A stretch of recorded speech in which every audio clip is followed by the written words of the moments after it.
10वीं पास बहू। काजल की शादी सुमित के साथ हो गई। काजल के माँ बाप का एक कार एक्सीडेंट में देहांत हो जाने की वजह से उसकी पढ़ाई 9th क्लास के बाद हो नहीं पाई, क्योंकि काजल को उसके मामा जी ने पाल पोस कर बड़ा किया था, लेकिन उसे पढ़ाया लिखाया नहीं। काजल के अच्छे नेचर और उसकी सुंदरता को देखकर सुमित को वो पसंद आ गई और सुमित ने काजल के साथ शादी कर ली। शादी के बाद हमारी बहू भले ही कम पढ़ी लिखी है, लेकिन लाखों में एक है। सही कहती हो। पड़ोस वाले शर्मा जी अपनी बहू से बड़े परेशान हैं। उनकी कोई बात ही नहीं सुनते। अरे लेकिन हमारी काजल, वो तो हमारा खूब कहा मानती है और घर का काम भी कितने अच्छे से करती है। सही कहती है मम्मी। पहले मुझे भी लगता था आजकल के जमाने में सिर्फ 9th क्लास पास लड़की कुछ अजीब लगता है, लेकिन घर उसने कितने अच्छे से संभाल लिया है। अब बेटा, पढ़ाई तो वो अपनी परिस्थितियों की वजह से नहीं कर पाई, लेकिन बाकी काम तो अच्छा ही करती है। अच्छा मम्मी, शाम को मेरे ऑफिस के दोस्त और उसकी वाइफ घर पर आ रहे हैं काजल से मिलने के लिए। अरे ये तो बहुत अच्छी बात है बेटा, लेकर आओ तुम्हारे दोस्तों को। शाम के वक्त, काजल, ये मेरा दोस्त अजय है और ये उसकी पत्नी Sonali. Hello Kajal, how are you? Are you working somewhere? माफ करना जी, मैं आपकी बात समझ नहीं पाई। ओह आई एम सॉरी, मैं बस ये पूछना चाह रही थी कि क्या तुम कहीं पर जॉब करती हो या हाउसवाइफ हो? जॉब? आपका मतलब नौकरी ना, लेकिन वो मैं कैसे कर सकती हूँ? ये तुम्हारी वाइफ क्या कह रही है?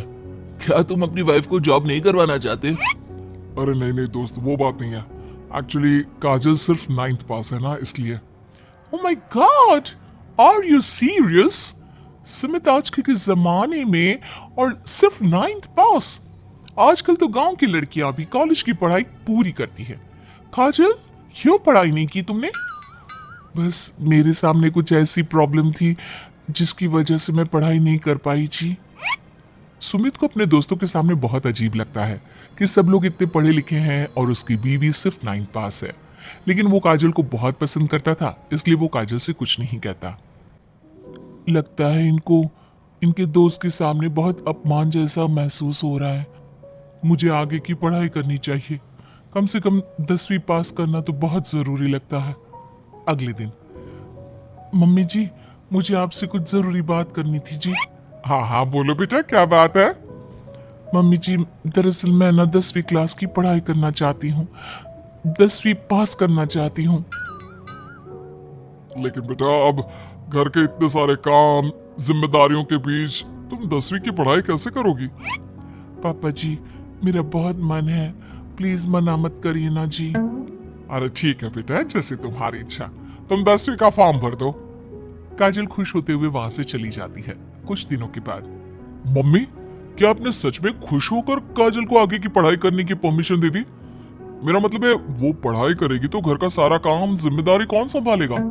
अरे देखो बेटा, काजल हमारा इतना ख्याल रखती है, अब उसने हमसे परमिशन मांगी थी तो हम कैसे मना कर देते। और वैसे भी एक बार एग्जाम देने दो, उसका मन रह जाएगा। तुम्हें क्या लगता है, अब शादी के बाद 10वीं की परीक्षा पास करना आसान होता है क्या? अरे कुछ हो या ना हो, पर अगर हम मना कर देते तो उसे बुरा लग जाता ना। हाँ वैसे आपकी बात तो ठीक है। मम्मी पापा, हमें काजल का दिल नहीं तोड़ना चाहिए। अगर कुछ होगा तो ठीक है, नहीं तो कोई बात नहीं। वैसे भी एग्जाम पास करना बहुत मुश्किल सी बात है। 1 महीने के बाद, मम्मी जी, मुझे 10वीं का एग्जाम देना था, लेकिन एक प्रॉब्लम है। अरे क्या हुआ बेटा, बताओ मुझे। मम्मी जी, मैं प्रेग्नेंट हूँ और ऐसी हालत में मुझसे पढ़ाई और काम दोनों चीजें नहीं हो पा रही है। अरे कोई बात नहीं बेटा, तुम अंदर कमरे में जाकर आराम करो, हम कुछ सोचते हैं। काजल के जाने के बाद, मैंने कहा था ना, इसे अपने मन की कर लेने दो, हम मना करते तो बेकार में बुरा मान जाती। अब प्रेग्नेंट हो गई है, पढ़ाई तो वैसे ही नहीं कर पाएगी। सही कहती हो तुम, लेकिन मुझे लगता है कि बहू का 10वीं पास करने का बहुत मन था। मम्मी, उस दिन जब मेरे दोस्त घर पर आए थे ना, तो मैंने काजल का चेहरा देखा था, वो बहुत उदास हो गई थी। शायद उन लोगों के सामने खुद को काफी नीचा महसूस कर रही थी। अरे लेकिन बेटा, हमने तो परमिशन भी दे दी ना, अब प्रेगनेंसी और घर की जिम्मेदारियों के चलते कैसे सबको संभालेगी? मम्मी, मैं भी चाहता हूँ कि काजल 10वीं पास करे और अपनी जिंदगी में कुछ बन जाए, लेकिन बेटा हम कर भी क्या सकते हैं? वो माँ बनने वाली है, उससे नहीं हो पाएगा। एक सप्ताह के बाद, मम्मी मैंने सोच लिया है कि काजल 10वीं पास करके ही रहेगी। मैंने अपनी कंपनी में 3 महीने की छुट्टी डाल दी है। अरे लेकिन क्यों बेटा? तुमने 3 महीने की छुट्टी क्यों डाल दी? एग्जाम तो काजल को देना है, तुम्हें नहीं। और तुम्हारे छुट्टी लेने से क्या होगा? पढ़ाई तो काजल को करनी है ना।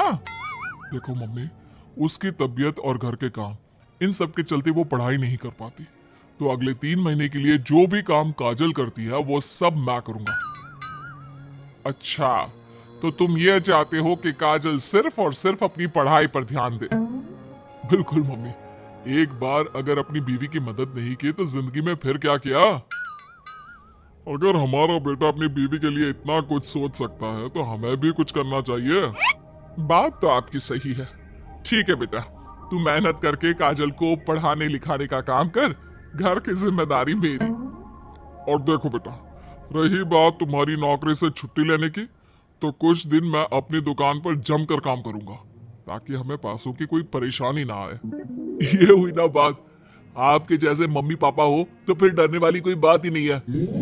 जिसका आप लोगों के जैसा परिवार हो जी, उसे तो अपनी जिंदगी में कोई प्रॉब्लम आ ही नहीं सकती। अब देखिएगा, मैं खूब मन लगाकर पढ़ाई करूंगी जी। 3 महीने बाद काजल की एग्जाम भी हो जाती है और उसके रिजल्ट का दिन भी आ जाता है। अरे बेटा जल्दी देखो, हमारी बहू पास तो हो गई ना। अब हम सब ने मिलकर काजल की एग्जाम के लिए बहुत मेहनत की है बेटा, ये सिर्फ उसका नहीं हम सबका रिजल्ट है। लेकिन मम्मी, उसका रोल नंबर तो कहीं मिल ही नहीं रहा। आप सबसे पहले 3rd डिवीजन और फिर 2nd डिवीजन में देखिएगा, क्योंकि इससे ज्यादा तो मैं कर भी नहीं सकती थी जी। अरे वही तो कर रहा हूँ काजल, तुम्हारा नाम तो 1st डिवीजन में भी नहीं है। अरे कहीं ऐसा तो नहीं ना कि हमारी बहू 10वीं में फेल हो गई? अरे ये तो बहुत गलत हुआ। हम सबने तो उसका पूरे मन से साथ दिया था, और मैंने तो 3 महीने के लिए अपनी नौकरी भी छोड़ दी थी। लगता है मेरी किस्मत में पास होना लिखा ही नहीं है जी। मुझे माफ कर दीजिए, मेरी वजह से आप सबको बहुत तकलीफ झेलनी पड़ी जी। तभी अचानक सुमित की नजर टॉप करने वाले स्टूडेंट्स की लिस्ट पर पड़ती है। अरे काजल, तुम्हारा नाम तो मेरिट की लिस्ट में है। देखो, यहाँ तुमने चेक ही नहीं किया। क्या बात कर रहे हो बेटा? हमारी बहू का 10वीं के मेरिट लिस्ट में नाम? अरे वाह वाह, ये तो बहुत खुशी की बात है भाई, हम सबकी मेहनत रंग लाई। मेरिट में मैं अकेली नहीं, मम्मी जी, पापा जी, सुमित जी, हम सब आए हैं। और ये आने वाला बच्चा भी, ये भी तो हमारी फैमिली का हिस्सा है। आज मैं बहुत खुश हूँ, मेरी बीवी ने अपना नाम रोशन करके दिखाया है। लेकिन इस सब के पीछे आप लोगों का पूरा सपोर्ट और मेहनत थी जी। अकेले तो मैं कुछ भी नहीं कर पाती। अभी रिजल्ट को आए हुए कुछ ही दिन बीते थे कि काजल के पास एक फोन आता है। आपके मेरिट में आने की वजह से हमारी कंपनी आपको एक जॉब और आगे की पढ़ाई के लिए स्कॉलरशिप देना चाहती है। थैंक यू सो मच जी। इतना कहकर काजल फोन रख देती है और ये बात अपने परिवार वालों को बताती है। अब देखना, मैं सारी दुनिया को बताऊंगा, मेरी बीवी 9th पास नहीं, टॉपर है, टॉपर। और मैं भी सबको कहूंगी कि मेरी बहू सुंदर भी है, घर के काम भी कर लेती है और 10वीं पास भी है, और अब तो उसके हाथ में बढ़िया नौकरी और पैसे भी है।